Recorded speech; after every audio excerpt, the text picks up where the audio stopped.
Okay, when you work in three-dimensional spaces, the user coordinate system is useful. It is upon the world coordinate system that all objects are positioned. You can find objects. For the sake of using UCSs, your user coordinate system,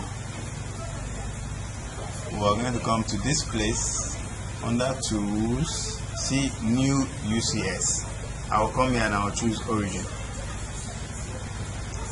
It will ask me where do I want to put it. See, I want it to be at this place, at the edge of this box here. So I'll just select there. Good. Now, if you notice very well, see the X and Y plane. This is the X. Let me zoom closer. This is the X, this is the Y plane. Now, anything I'm going to draw henceforth, it is going to be vertical. Let me say it's a cylinder now. I want a cylinder. It's telling me specify the center of the base. I specify that. It's asking me for the radius of the base. Let me say 100 or 120. Now it's asking me to specify the height. Let me say the height is 400. Let's do 500. See, this is not how it is supposed to be on a normal. This cylinder is supposed to be standing. It's not supposed to be lying down. But because we've changed the orientation of the UCS, the origin, it is now using this XY side as its base to create this object for me. Very interesting. Now, if I also want to slant it, this same cylinder, I want to create a cylinder now, but this time it won't be like this. I want it slanted. Let's now change the UCS. This time around now, I want it to rotate. Let's do this. Come to Tools, New UCS. Yes, again. Yeah, world. This is world. Let's incline it. I'm going to incline about the x-axis. Now the rotation, let me do it 45. See the way it is now. I'm going to draw an object following this inclination. See the way that is inclined. Good. I want to create that same sphere. Where is that cylinder? I want to create a cylinder. Let me specify a base. It's telling me radius. Let's still use that existing radius. 120. Let's still use the height. 500. See what's happening here. Now, for you to appreciate exactly what's going on here is this. Let me change this visual style to this one. See?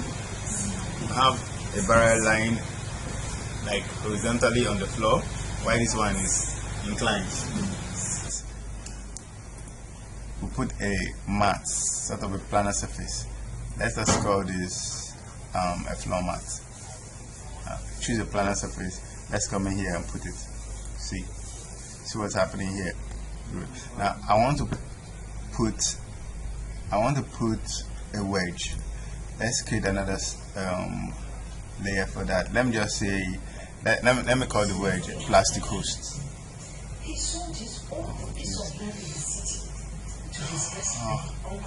Okay, now that is a plastic host. It's going to be a wedge. It's saying specify first corner. I specify this point. It's saying specify the other corner. Let me take this other place. Fine. Now it's telling me specify height.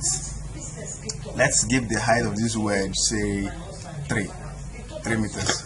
Good. Now look at it in plan view. So when you click here, do this. Click here, do this. Click here. See where my hand is going at this zoom extent. Tap on it. It's going to bring it very close to you, showing you every object in the screen here. You will appreciate this view best like this. Good.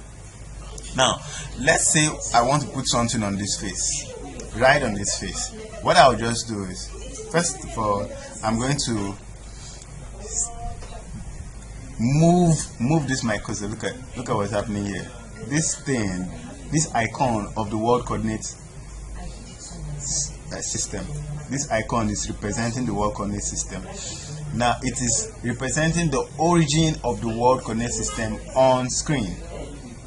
If I want to manipulate this origin, I can move it here. That time you no longer call it the world coordinate system. It is now customized to be called user coordinate system. The icon will now take the role of a user coordinate system. So that what I will do is this: I'll just come to tools, scroll down to new UCS, and I'll choose origin. I want this origin to come here, just on top here. Good. Now I have moved it. Now what happens is the user coordinate system, or the coordinate system generally, works on the X and the Y plane. Now let's try to create this cylinder here.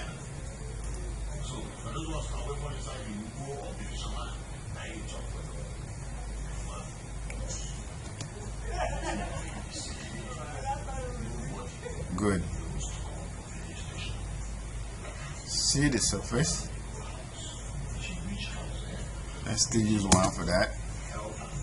And for the height, let's use 1.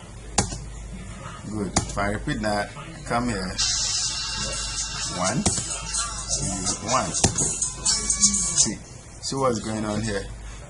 Good. Let's still do another one.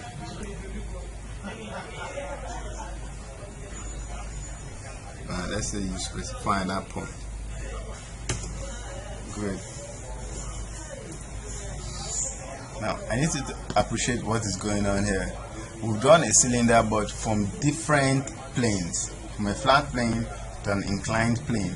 This is what happens when you manipulate your user coordinate system. I move this object.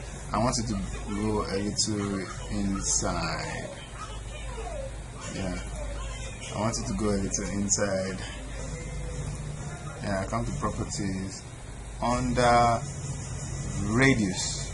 Let me say I give it 0.5. I don't want to use 1. I'll give it 0.5. Good. Okay, we'll come back to this screen. If you look at it in this view, it's right. It's enclosed by the wedge. This is further creations. Let's say you want to put a hole through this wedge, and you want the hole to be exactly the radius of this cylinder that is cutting across the wedge. All you just need to do is you come to modify, come to solid editing, under subtract, you click here, you select. It is going to ask you to select objects. Select the object that you want as a host, or rather you want to keep. First you select it, you press the space bar.